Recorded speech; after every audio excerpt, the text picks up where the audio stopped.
Ele não deveria estar ali.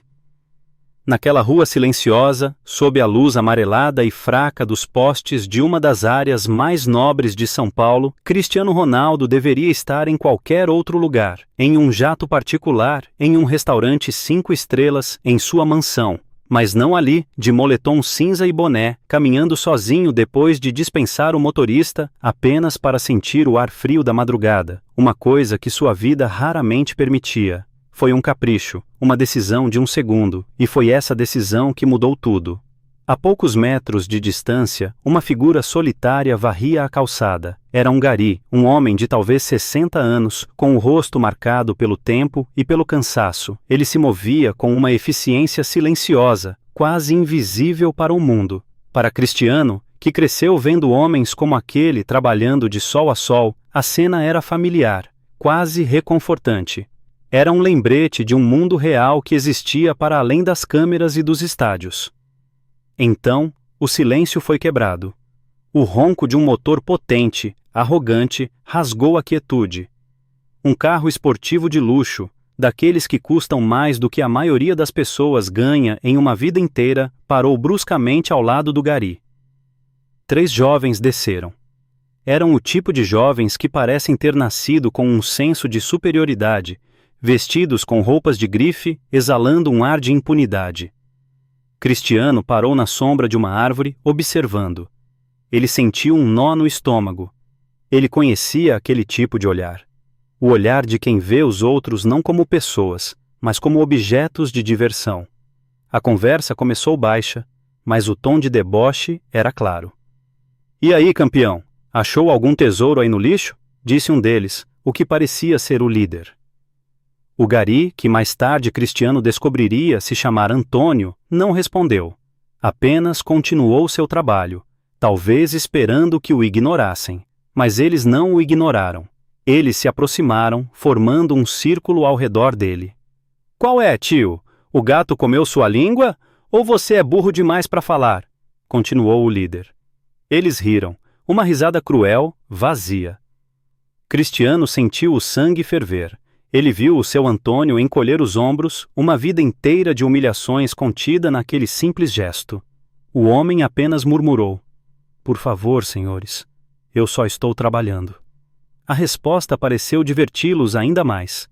O líder, um rapaz de cabelo loiro e sorriso sádico, pegou um copo de bebida que estava no carro e deliberadamente o derramou sobre as folhas que seu Antônio acabara de juntar. "Opa, foi mal. Agora você vai ter que limpar de novo, que pena, né?"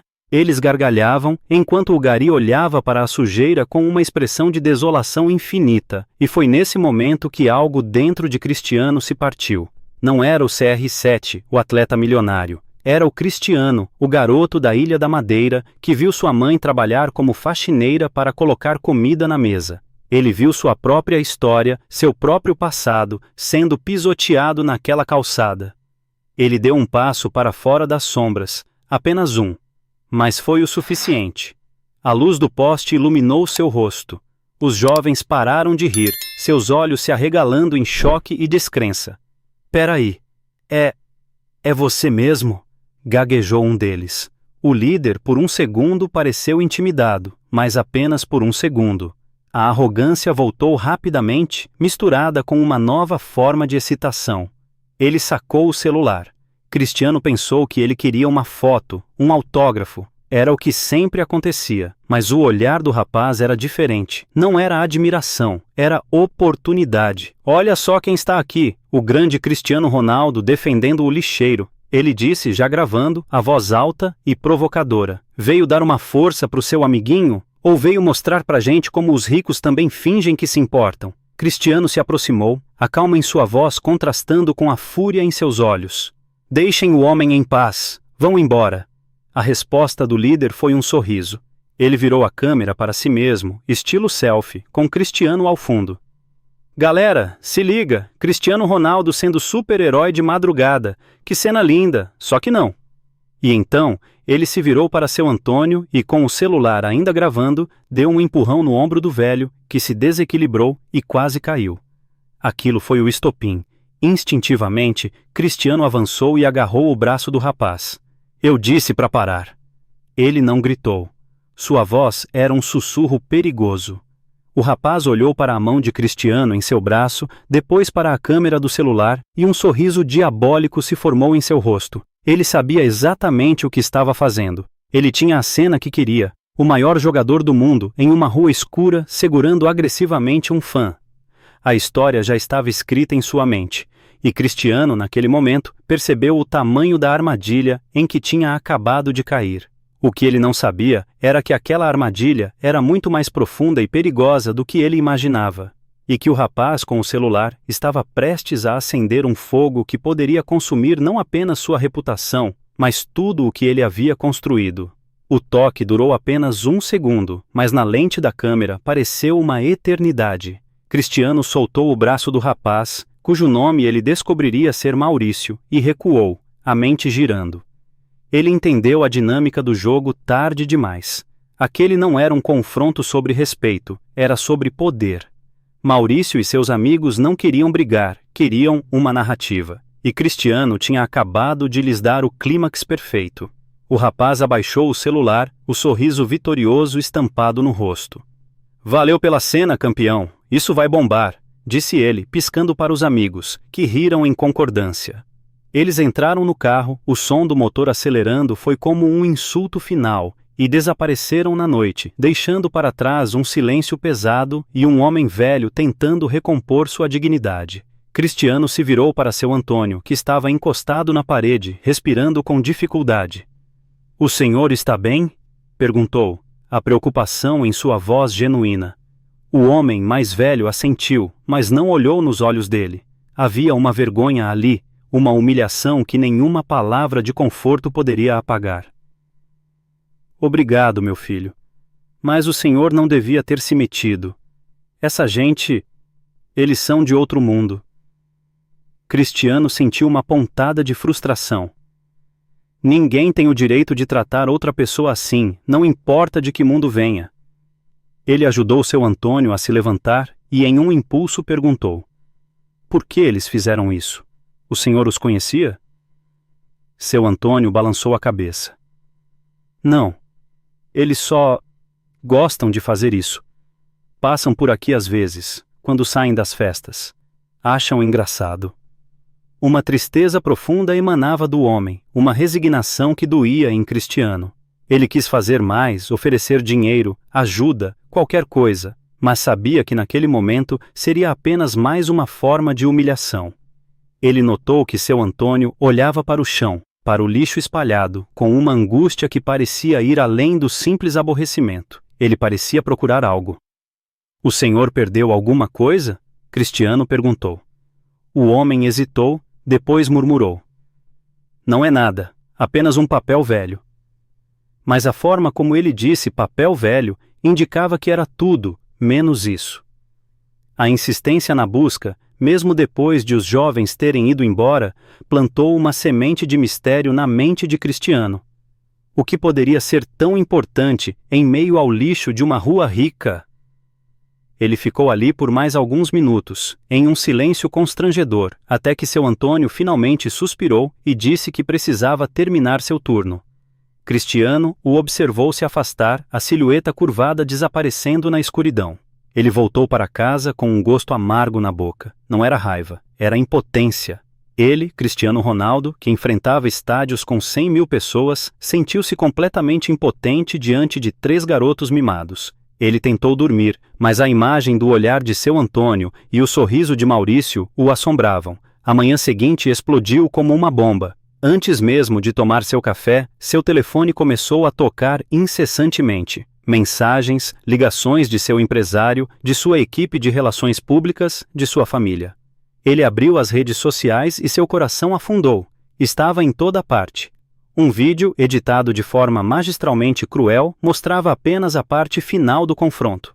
Começava com Maurício dizendo: "Qual é, cara? A gente só tá brincando", e cortava diretamente para a imagem de Cristiano avançando e agarrando seu braço com força. A legenda dizia: "Craque fora de controle. Cristiano Ronaldo agride jovem fã em São Paulo." O vídeo era curto, viral e devastador. Em poucas horas tinha milhões de visualizações. Os comentários eram uma avalanche de ódio. Sempre soube que ele era arrogante. perdeu a humildade. Quem ele pensa que é para atacar um garoto? A máquina de destruição de reputações tinha sido ligada e operava em velocidade máxima. Programas de TV debatiam sua atitude violenta. Especialistas em comportamento analisavam sua linguagem corporal agressiva. Maurício, da noite para o dia, virou a vítima. Ele deu uma entrevista chorosa para um grande portal de notícias, dizendo que era um grande fã e só queria uma foto, mas Ronaldo surtou do nada. Ele omitiu completamente a existência de seu Antônio. Na história dele, o gari simplesmente não existia. A narrativa era perfeita, o ídolo poderoso contra o fã indefeso. A pressão sobre Cristiano foi imediata e esmagadora. Seus advogados o aconselharam a emitir um pedido de desculpas público. Peça desculpas pelo mal-entendido. Diga que estava sob estresse. Não importa a verdade, precisamos controlar os danos, disse seu empresário. Mas como ele poderia se desculpar por defender um homem indefeso? Como ele poderia validar a mentira que estava se espalhando como um câncer? Ele se recusou. Eu não vou pedir desculpas por aquilo. Eu quero encontrar aquele homem, o gari. Ele é a única testemunha. Mas aí veio o segundo golpe. Sua equipe tentou localizar seu Antônio através da empresa de limpeza urbana. A resposta foi um soco no estômago. O funcionário chamado Antônio, que trabalhava naquela rota, havia pedido demissão naquela mesma manhã. Ele simplesmente desapareceu. Não deixou endereço, não deixou contato, sumiu. Agora, Cristiano estava completamente sozinho, sem testemunha, com o mundo inteiro contra ele e com a sensação crescente de que havia algo muito maior e mais sombrio acontecendo. O desaparecimento de seu Antônio não era coincidência. Aquele papel velho que ele procurava, tudo parecia conectado. Cristiano percebeu que a humilhação da noite anterior e a tempestade midiática eram apenas a superfície. O verdadeiro pesadelo, a verdadeira conspiração, estava apenas começando a se revelar. Os dias que se seguiram foram um mergulho no inferno. Cada hora trazia uma nova onda de más notícias. Um patrocinador de longa data anunciou a suspensão temporária de seu contrato, citando a necessidade de reavaliar a imagem do atleta. Outro, mais direto, rescindiu o acordo. As perdas financeiras eram enormes, mas o que mais doía era a sensação de traição. Pessoas que o aplaudiam, que usavam seu nome para vender produtos, agora o descartavam como se ele fosse lixo. A narrativa criada por Maurício era tão poderosa que a verdade parecia irrelevante. O mundo não queria a verdade, queria um vilão. E Cristiano era o alvo perfeito. O mais assustador, no entanto, foi quando a questão deixou de ser apenas sobre imagem e passou a ser legal. O pai de Maurício, um magnata da construção civil, com conexões em todas as esferas do poder, entrou em cena. Ele não apareceu publicamente, mas seus movimentos eram sentidos. Um exército de advogados entrou com um processo contra Cristiano por agressão e danos morais, pedindo uma indenização astronômica. A mensagem era clara: não se tratava de justiça, tratava-se de esmagá-lo, de mostrar quem realmente mandava. Cristiano se viu isolado. Seus próprios conselheiros, antes cheios de confiança, agora o olhavam com pena. O conselho era sempre o mesmo: faça um acordo, pague o que eles querem, peça desculpas e espere a poeira baixar. Lutar contra essa gente é suicídio, seu advogado principal lhe disse. Eles não perdem, eles têm juízes, políticos, a mídia, eles são donos do tabuleiro. Mas a teimosia que o levou ao topo do futebol mundial agora se manifestava de outra forma. Ele não conseguia ceder. Não quando se lembrava do olhar de seu Antônio. Aquele homem era a chave para tudo, e ele havia desaparecido. A busca por seu Antônio tornou-se uma obsessão. Cristiano contratou uma equipe de investigadores particulares, os melhores do país, para encontrá-lo. Mas era como procurar um fantasma. Eles descobriram seu nome completo, Antônio da Silva, e um antigo endereço em uma periferia distante. Mas quando chegaram lá, a casa estava vazia. Vizinhos disseram que ele morava sozinho e partiu de repente, levando apenas uma pequena mala. Ninguém sabia para onde. A empresa de limpeza não tinha mais informações. Parecia que ele tinha sido deliberadamente apagado do mapa. Quem teria o poder para fazer algo assim? A resposta era óbvia e aterrorizante. a família de Maurício. Eles não queriam testemunhas. Eles queriam uma câmara de eco onde apenas sua versão da história existisse. Em meio a esse caos, algo estranho começou a acontecer. Pequenas anomalias. Ele começou a receber e-mails anônimos. Eram curtos, enigmáticos. O primeiro dizia apenas: "Eles não estão te contando tudo."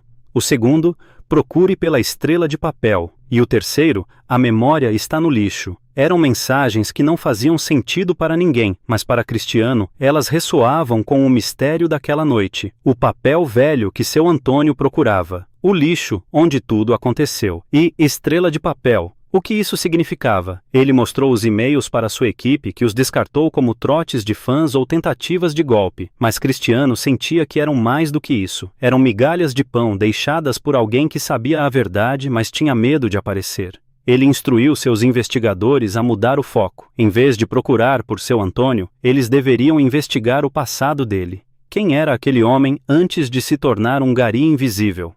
A descoberta veio dias depois e foi chocante. Antônio da Silva não era um homem qualquer. Décadas atrás, ele havia sido jardineiro e zelador em um pequeno clube de futebol de base em Portugal.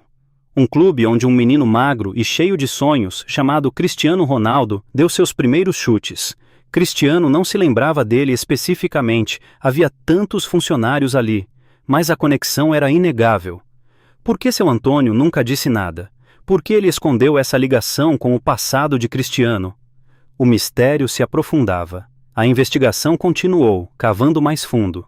Eles descobriram a maior tragédia da vida de Antônio. Ele tinha uma filha, chamada Estrela, uma menina talentosa, que amava desenhar. Ela havia morrido jovem, vítima de uma doença rara, anos antes de Antônio se mudar para o Brasil. A dor da perda o havia quebrado, levando-o a buscar uma vida de anonimato do outro lado do oceano. E então, todas as peças começaram a se encaixar. Estrela de papel. Não era um objeto, era uma pessoa. E o papel velho que ele procurava desesperadamente no lixo. Cristiano sentiu um arrepio. Tinha que ser algo relacionado a ela. Um desenho, uma carta, a última memória de sua filha. Naquela noite, exausto e frustrado, Cristiano estava em seu escritório, cercado por relatórios de advogados e investigadores. Ele se sentia em um beco sem saída. A verdade parecia tão próxima, mas ao mesmo tempo inalcançável. Foi quando um de seus seguranças entrou, carregando um envelope simples de papel pardo. "Isso foi deixado na portaria, senhor." O entregador não quis se identificar. Cristiano abriu o envelope sem muito interesse, esperando ser mais uma intimação judicial, mas dentro não havia um documento legal. Havia apenas uma fotografia antiga, desbotada. A foto de uma menininha sorridente com olhos brilhantes, segurando um desenho infantil. O desenho era de um jogador de futebol, com um número 7 mal desenhado nas costas. Na parte de baixo da foto, uma caligrafia trêmula dizia: "Para o Cristiano, com amor, Estrela." Ele olhou para a foto, atônito. Era ela, a filha de seu Antônio. E o desenho era para ele. Uma memória perdida no tempo, que de alguma forma era o centro de toda aquela conspiração. Mas quem enviou a foto e por quê? A resposta não estava na foto. Estava em um pequeno pedaço de papel dobrado que caiu do envelope. Nele havia um endereço e uma frase: "Se você realmente quer a verdade, venha sozinho e esteja preparado para o que vai encontrar." O endereço era em uma parte da cidade que Cristiano nunca havia visitado. Um labirinto de ruas estreitas e casas inacabadas, onde a cidade rica virava as costas. Ignorando os protestos de sua equipe de segurança, ele foi sozinho, dirigindo um carro comum, o boné afundado na cabeça. A paranoia o acompanhava a cada esquina. Era outra armadilha? Uma emboscada? Mas a foto de Estrela em seu bolso lhe dava uma estranha coragem. Aquilo não era mais sobre ele. Era sobre a memória de uma criança e a dor de um pai. A casa era pequena, humilde, com um portão de ferro enferrujado. Ele bateu. Uma mulher de meia-idade, com um olhar cansado, mas inteligente, abriu a porta. Ela não pareceu surpresa ao vê-lo. Eu sabia que você viria, disse ela, a voz firme. Meu nome é Lúcia. Eu era vizinha do seu Antônio. Ela o convidou a entrar. A casa era simples, mas arrumada. Em uma pequena mesa de centro, havia uma única foto em um porta-retratos. Seu Antônio, mais jovem, abraçando a pequena estrela. Eu enviei a foto. Lúcia começou, sem rodeios. Antônio me deixou antes de ir embora. Ele me disse: se algo acontecer comigo, entregue isso ao rapaz da televisão. Ele vai saber o que fazer. Cristiano sentiu um calafrio. Acontecer com ele? Onde ele está? Lúcia suspirou, um som pesado de preocupação. Eu não sei. 2 homens de terno vieram aqui, um dia depois daquela confusão. Fizeram muitas perguntas sobre ele. No dia seguinte, Antônio veio se despedir. Ele estava assustado, disse que precisava sumir, que gente poderosa estava atrás dele. Ele disse que eles queriam o último desenho de estrela. Finalmente, o mistério do papel velho foi revelado. Era um desenho que a minha afilhada, Estrela, fez para você, anos atrás, em Portugal. Lúcia explicou. Ela era sua fã. Era o último desenho que ela fez antes de partir. Para Antônio, aquele papel era a alma da filha dele. Ele o carregava para todo lugar. Naquela noite, no trabalho, o papel caiu do bolso dele sem que ele percebesse. Ele só notou quando já tinha varrido tudo para um saco de lixo. Ele estava revirando o lixo para encontrar o desenho quando aqueles garotos apareceram. A história era tão trágica, tão absurdamente cruel, que Cristiano sentiu um nó na garganta. A humilhação de seu Antônio não foi apenas um ato aleatório de maldade, foi a profanação de seu luto, de sua memória mais sagrada. Mas por que a família de Maurício se importaria com um desenho? Ele perguntou, confuso. Lúcia se inclinou para a frente, a voz baixando para um sussurro conspiratório. Porque não é só sobre o desenho, é sobre o que está no verso do desenho. Ela explicou que anos atrás, em Portugal, Antônio havia testemunhado algo. O pai de Maurício, na época um empreiteiro iniciante, estava envolvido em um esquema de corrupção, em um projeto de construção. Um esquema que levou ao desabamento de uma estrutura e à morte de um trabalhador. Antônio viu o encontro, ouviu a conversa. Com medo, ele nunca disse nada, mas, instintivamente, anotou a data, os nomes e os valores que ouviu no verso do único papel que tinha no bolso, o desenho de sua filha. Ele guardou aquilo como um seguro de vida, um segredo que carregou por décadas. A revelação caiu sobre Cristiano como uma tonelada. Aquela noite não foi um encontro casual. De alguma forma, a família de Maurício descobriu que Antônio estava no Brasil e que ele possuía aquela prova. O confronto na rua não foi uma brincadeira de jovens ricos. Foi uma operação calculada. Eles estavam procurando por aquele desenho, a humilhação, o vídeo, a campanha de difamação contra Cristiano. Tudo foi uma cortina de fumaça para encobrir o verdadeiro objetivo. Encontrar e destruir a única evidência que poderia mandar um dos homens mais poderosos do país para a cadeia. E seu Antônio estava no meio de tudo isso, um homem comum esmagado entre engrenagens gigantescas. Seu desaparecimento agora fazia um sentido terrível. Ele não fugiu apenas pelo medo, ele foi levado. Eles o levaram, disse Cristiano, a voz rouca. Eles estão com ele, tentando forçá-lo a dizer onde está o desenho.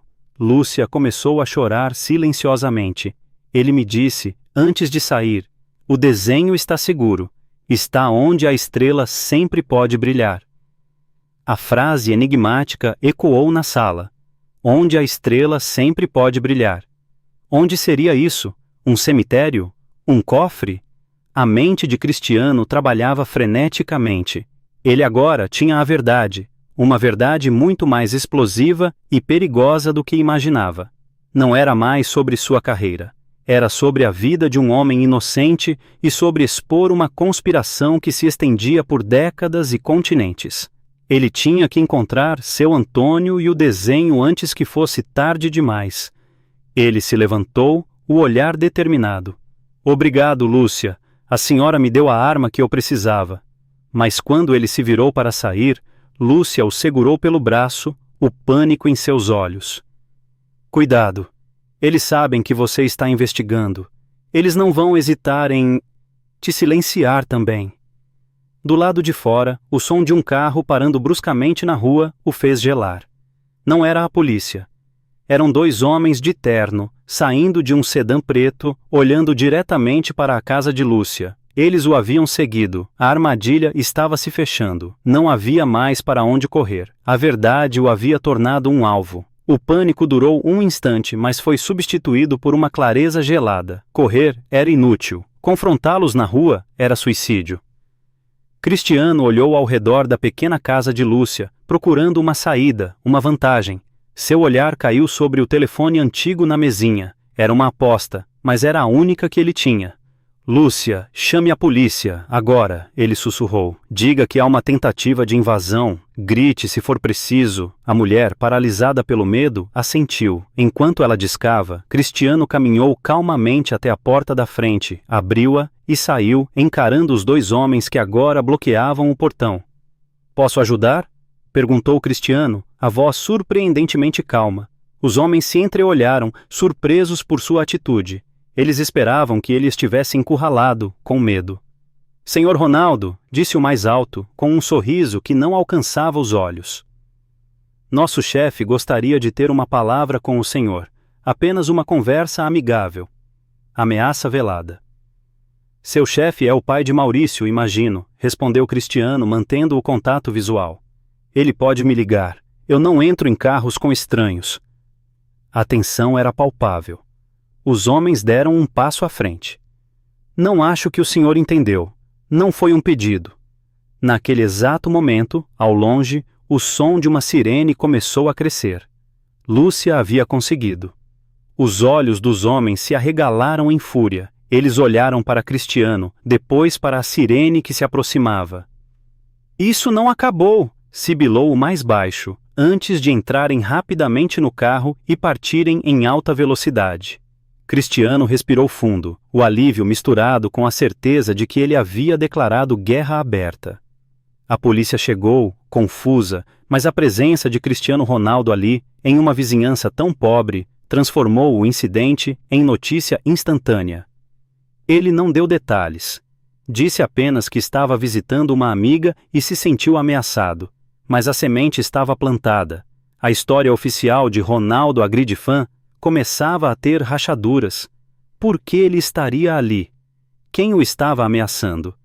A mídia, antes sua algoz, agora farejava um mistério. De volta à sua fortaleza, Cristiano sabia que precisava agir rápido. A frase de seu Antônio, onde a estrela sempre pode brilhar, não saía de sua cabeça.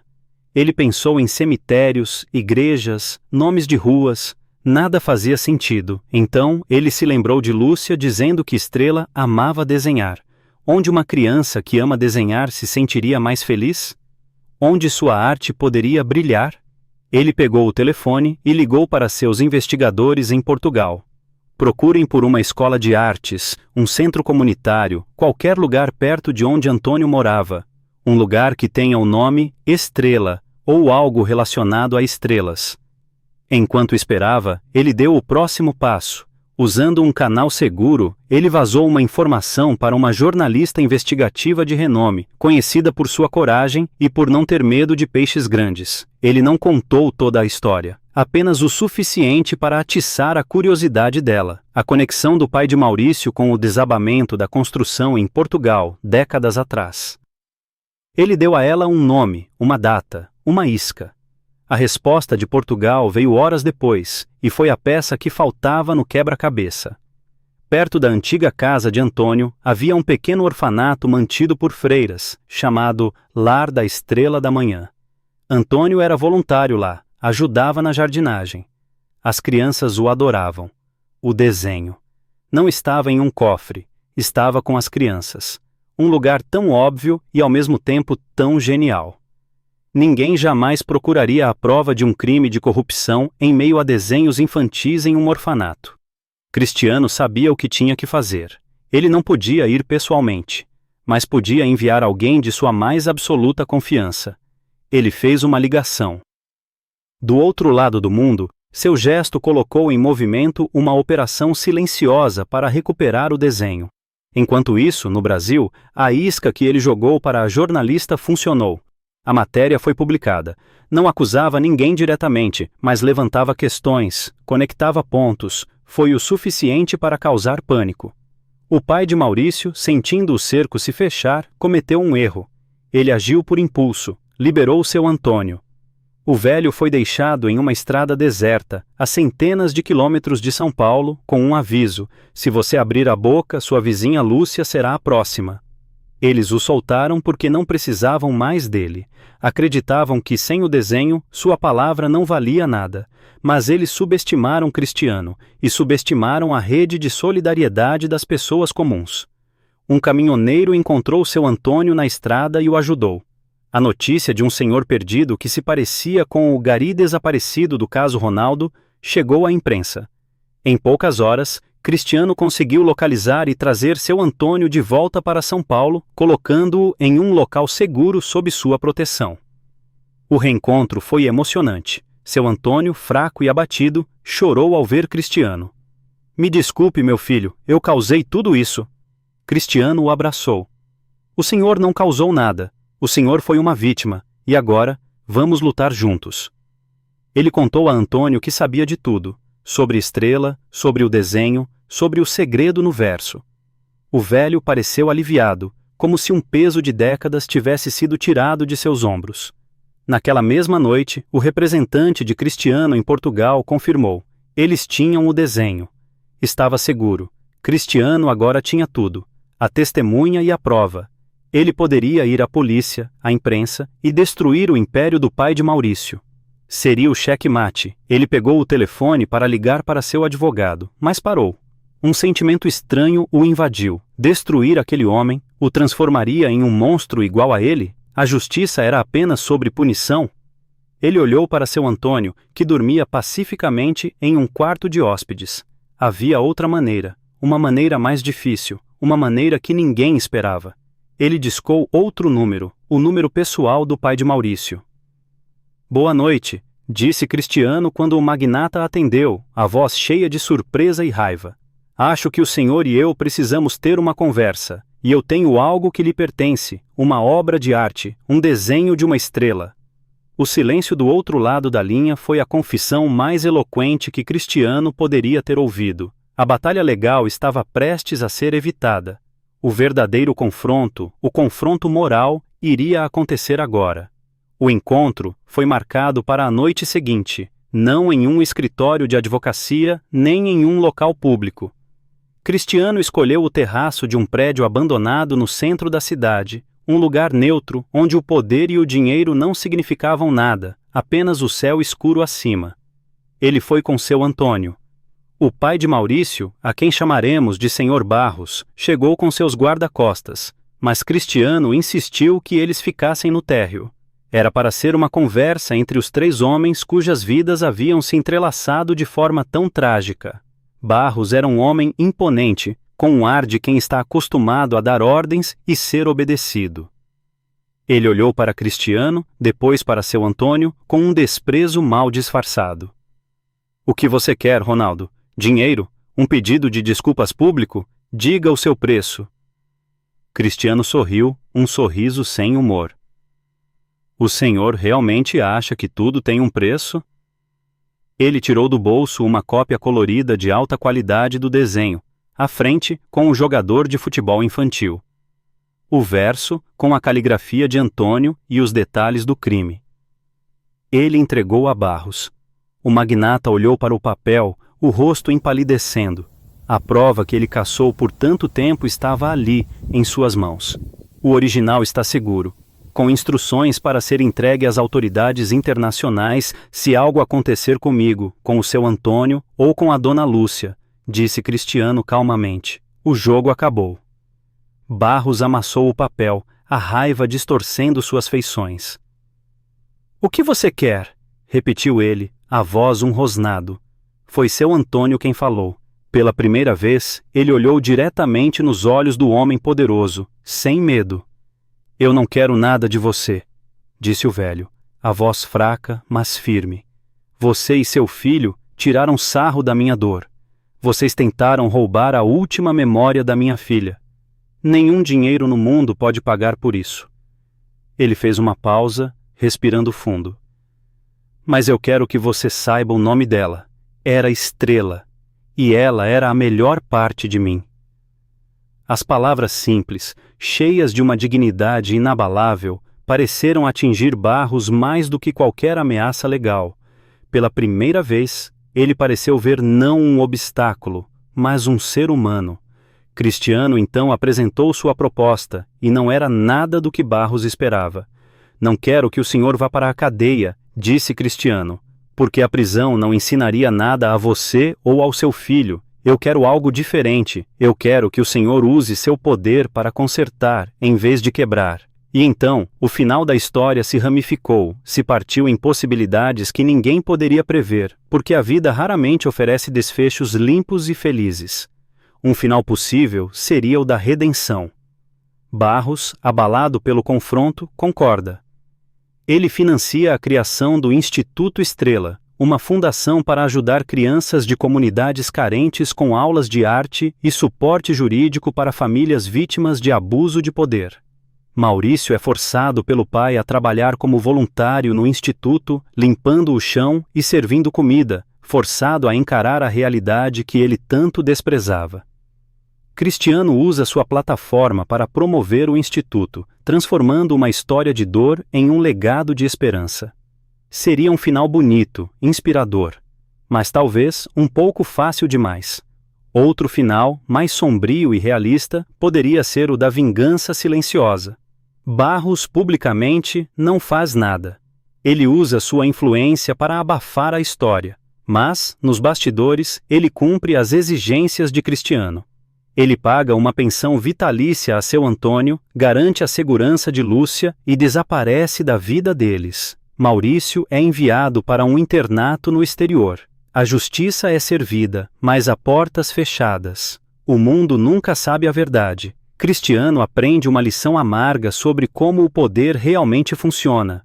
Ele não é derrotado, ele apenas se reajusta. A vitória tem um gosto de cinzas, mas talvez o final mais verdadeiro seja o mais agridoce de todos. No terraço, após ouvir a proposta de Cristiano, Barros permanece em silêncio por um longo tempo. Então, ele olha para seu Antônio e pela primeira vez sua voz não tem arrogância. Eu sinto muito, ele murmura. Pela sua filha. Ele se vira e vai embora, sem aceitar nem recusar a proposta. Nos dias seguintes, o processo contra Cristiano é retirado. A campanha de difamação cessa. Barros e Maurício desaparecem da vida pública. Nenhuma fundação é criada, nenhuma grande redenção acontece, apenas o silêncio. Cristiano devolve o desenho original para seu Antônio. O velho o segura contra o peito, as lágrimas finalmente correndo por seu rosto. Ele agradece a Cristiano e diz que vai voltar para sua terra, para ficar perto de onde sua estrela descansava. Ele não quer mais nada, apenas paz. Cristiano nunca mais fala sobre o incidente. Sua reputação, lentamente, se recupera, mas a história permanece como uma sombra, um mistério não resolvido para o público. Ele não é visto como um herói, nem como um vilão, apenas como alguém que se envolveu em algo complicado.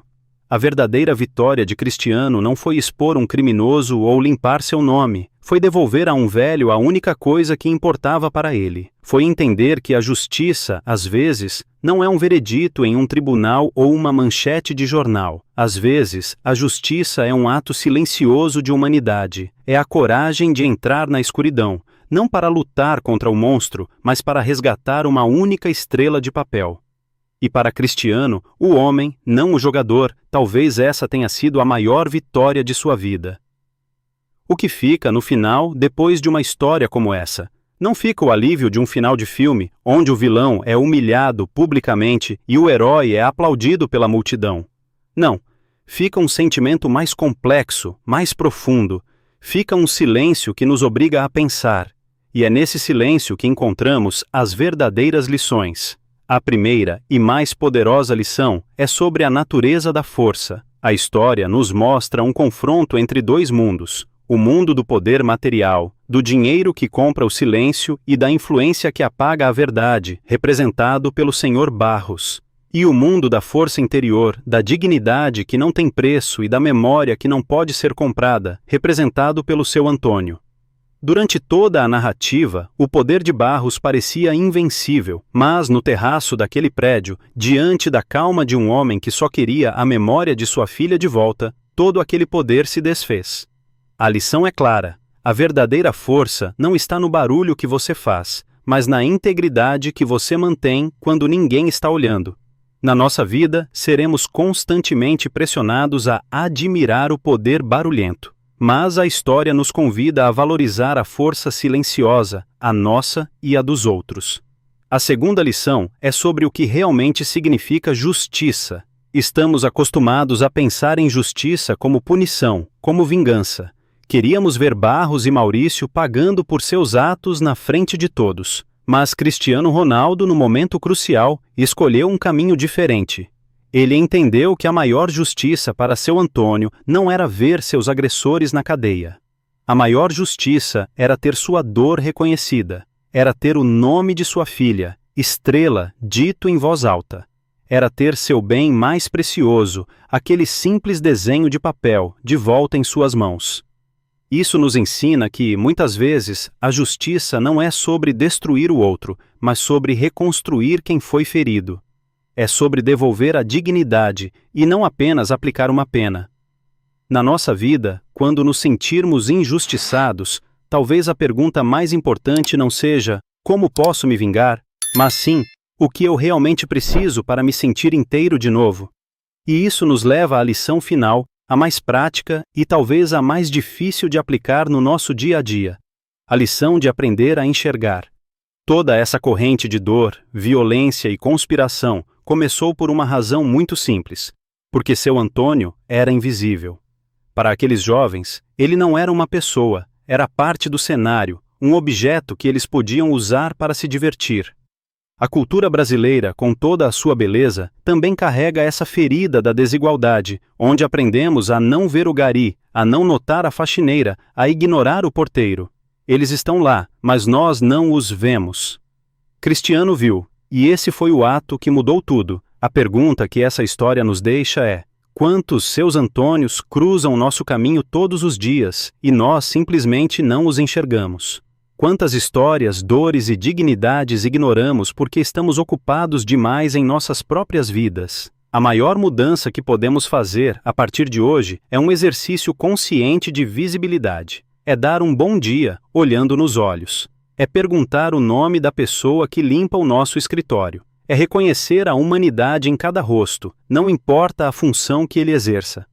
A verdadeira vitória de Cristiano não foi encontrar um desenho, mas nos lembrar que cada pessoa carrega consigo uma estrela de papel, uma memória, uma dor, um amor que a define, e o mínimo que podemos fazer é respeitar isso. A maior batalha não foi contra um milionário, mas contra a nossa própria indiferença. E se essa história mexeu com você de alguma forma, se ela te fez parar para pensar, então a nossa missão aqui foi cumprida. Mas para que essa mensagem chegue a mais pessoas, eu preciso da sua ajuda. Deixe o seu like neste vídeo. Não é apenas um clique, é a sua forma de dizer ao mundo que histórias sobre dignidade e respeito importam. Compartilhe este vídeo com uma pessoa. Apenas uma. Alguém que você acredita que precisa ouvir essa mensagem de que a verdadeira força está na gentileza. E o mais importante, comente aqui embaixo. Eu quero saber a sua opinião. Qual foi a maior lição que você tirou dessa história? Vamos criar uma conversa sobre isso. O seu comentário enriquece a nossa comunidade. E claro, se você é novo por aqui e acredita no poder de histórias que transformam, se inscreva no canal e ative o sininho. Porque o nosso objetivo é sempre trazer conteúdos que não apenas entretêm, mas que nos tornam um pouco mais humanos. Obrigado por assistir até aqui. Um grande abraço e a gente se vê na próxima história.